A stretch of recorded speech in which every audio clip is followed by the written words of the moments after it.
Hello aspirants, welcome to simply learn. आज हम लोग इंडियन एक्सप्रेस अखबार पढ़ेंगे यूपीएससी एग्जामिनेशन के पॉइंट ऑफ व्यू से। तो डायरेक्टली स्टार्ट करते हैं। देखिए, आज का पहला इंपॉर्टेंट आर्टिकल ये है, कर्नाटका असेंबली में कुछ आधे कॉन्स्टिट्यूएंसीज में यानी कि 224 सीट्स है, उसमें 112 सीट्स में 50% से ज्यादा वोटर्स जो हैं वो वुमेन है, यानी कि मोर वुमेन वोटर्स हैं इन असेंबली कॉन्स्टिट्यूएंसीज में। एक इंटरेस्टिंग ट्रेंड है, ये लेटेस्ट इलेक्टोरल डेटा है, उसके अकॉर्डिंग इन्फॉर्मेशन हमें क्लियर हुआ है। ये अलग अलग एज ग्रुप का जेंडर रेशियो दिया है। इसको ये सब याद करने की जरूरत नहीं है, इसको बस एक ऑब्जर्व करना कि ट्रेंड कैसा चल रहा है। और ये जो इन्फॉर्मेशन है ये हमें किस लिए जाना जरूरी है, ये 112 सीट में जेंडर रेशियो जो है वो 1000 से ज्यादा है, यानी कि पर 1000 मेल जो है 1000 से ज्यादा फीमेल है। तो ये इंटरेस्टिंग ट्रेंड है, ये रेयर देखने मिलता है अपने को इंडिया के अंदर।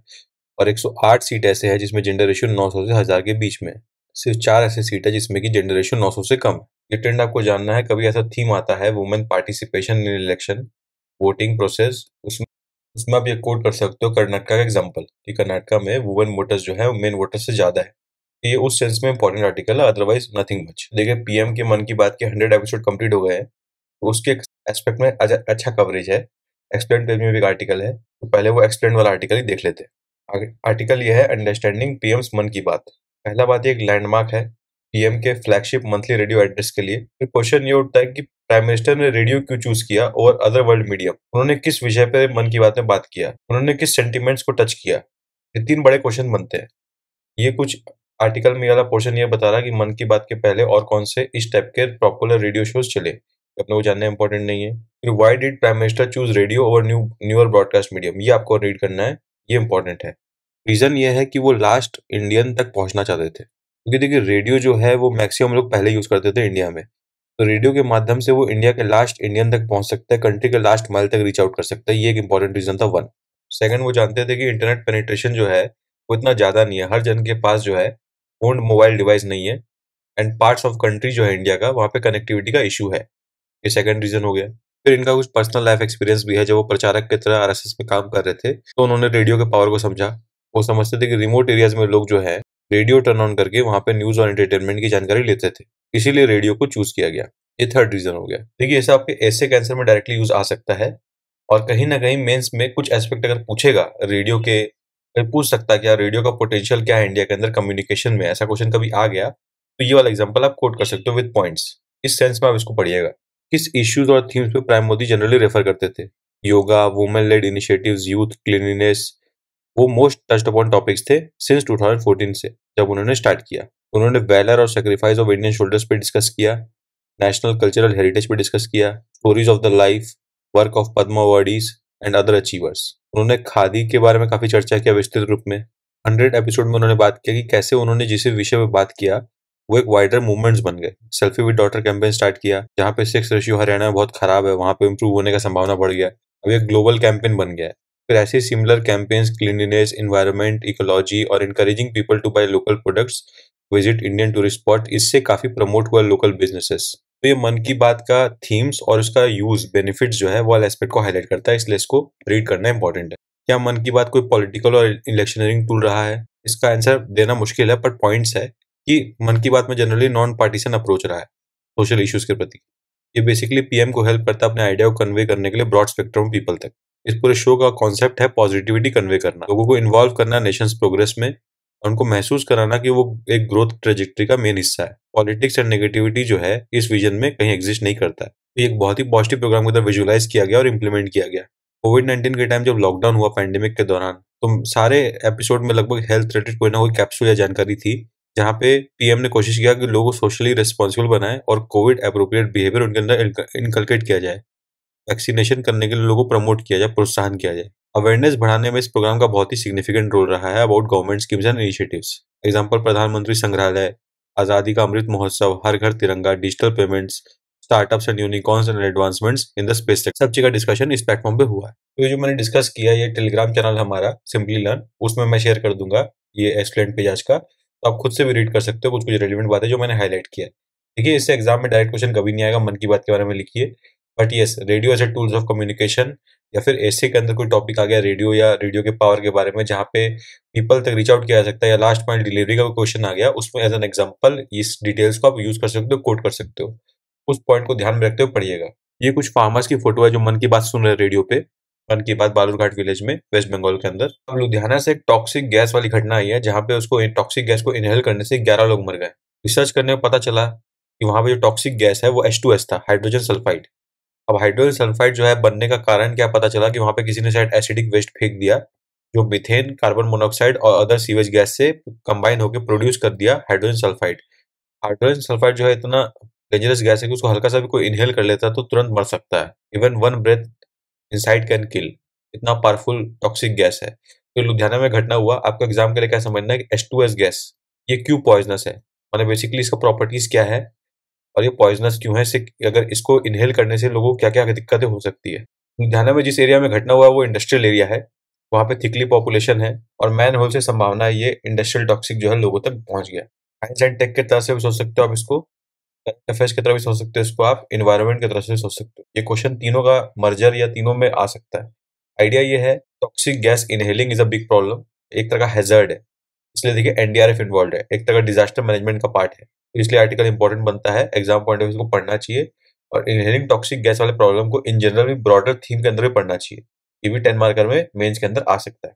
अब एक अपडेट ये है कि पीएम पोषण स्कीम जो है फिर नेशनल फूड सिक्योरिटी एक्ट है, इसके अंदर गवर्नमेंट न्यूट्रिशन प्रोवाइड करती है अलग अलग एज ग्रुप्स के लोगों को। इसमें कुछ अमेंडमेंट्स किया गया, कुछ चेंजेस किए गए, गवर्नमेंट ने कुछ न्यूट्रिशनल स्टैंडर्ड्स को रिवाइज किया गया। एग्जैक्टली इसमें सारे न्यूट्रिशनल स्टैंडर्ड्स गिवन नहीं है, इतना आपको पता है कि पहले एग्स के पार्ट पार्ट होने पे मिड डे मील में लोगों को कई क्वेश्चन आया कि एग होना चाहिए कि नहीं होना चाहिए, तो वो अलग एस्पेक्ट है कि एग को कंपल्सरी नहीं किया गया है, एग को मैंडेटरी नहीं किया गया है, कैलोरीज और प्रोटीन को जो है ऑगमेंट किया गया है।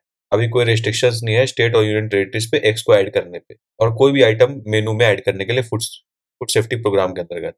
अब क्या है, कुछ कुछ फूड सेफ्टी प्रोग्राम का नाम भी दिया है, जैसे कि मिड डे मील जिसको पीएम पोषण के नाम से जाना जाता है, integrated child development services schemes जिसको आंगनवाड़ी में दिया जाता है, जो स्कूल के बच्चे, प्री स्कूल के बच्चे, प्रेग्नेंट मदर और लैक्टेटिंग मदर्स, ये 3 ग्रुप को एड्रेस करता है।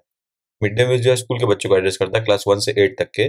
उसके पहले जो pre school, pregnant mother, lactating mother को आंगनवाड़ी हेल्प करता है न्यूट्रिशन नीड्स मीट करने में, तो ये भी आपको पता होना चाहिए। एक जो है मिड डे मील में 14 स्टेट्स और यूनियन टेरिटरीज का पार्ट है, प्रीलिम्स में स्टेटमेंट आ सकता है, इसलिए इसको 14 नंबर ध्यान रहना आपको।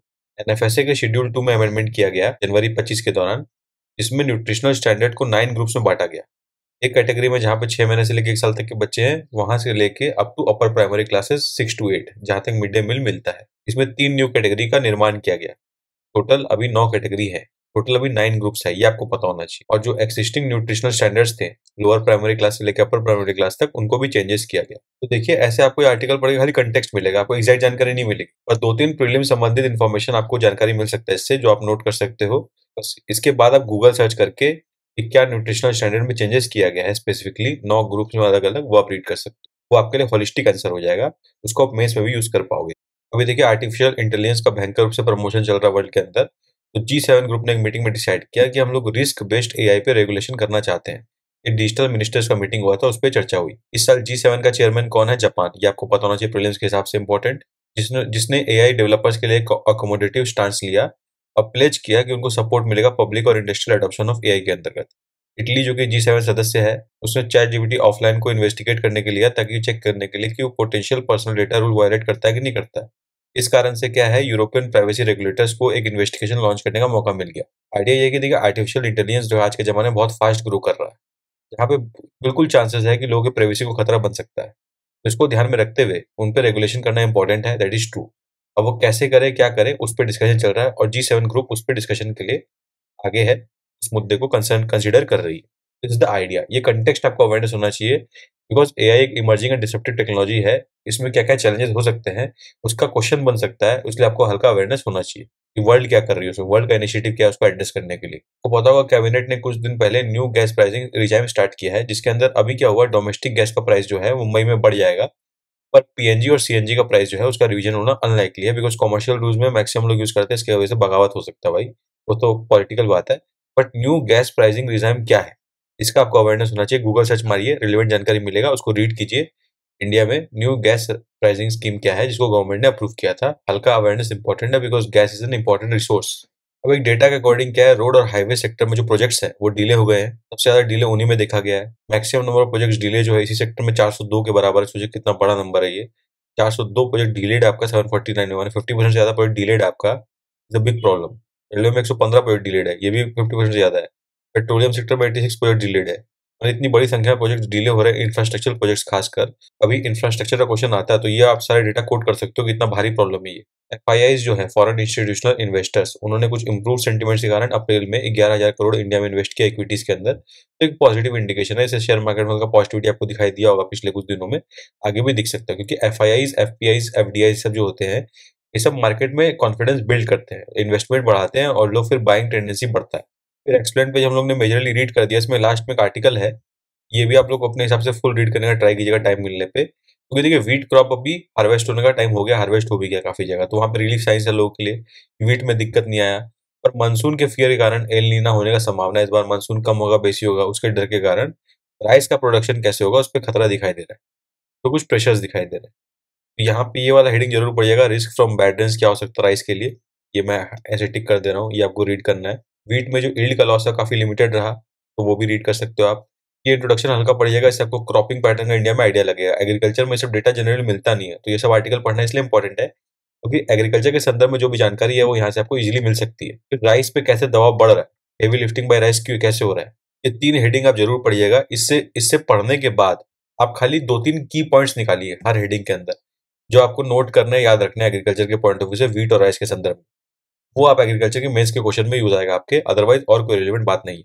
डेटास को ध्यान से पढ़िएगा, हर डेटा इंपॉर्टेंट नहीं है, अपने आर्ग्यूमेंट के हिसाब से डेटा नोट कीजिएगा। आज एडिटोरियल पेज में कुछ खास जानकारी नहीं थी एग्जाम के पॉइंट ऑफ व्यू से पढ़ने के लिए, तो बस आज के अखबार में ये सब आर्टिकल था एग्जाम के लिए इंपॉर्टेंट। आई होप आपको पढ़ के अच्छा लगा हो। If you like the initiative, channel को लाइक करें, सब्सक्राइब करें। तब तक के लिए best wishes for the examination.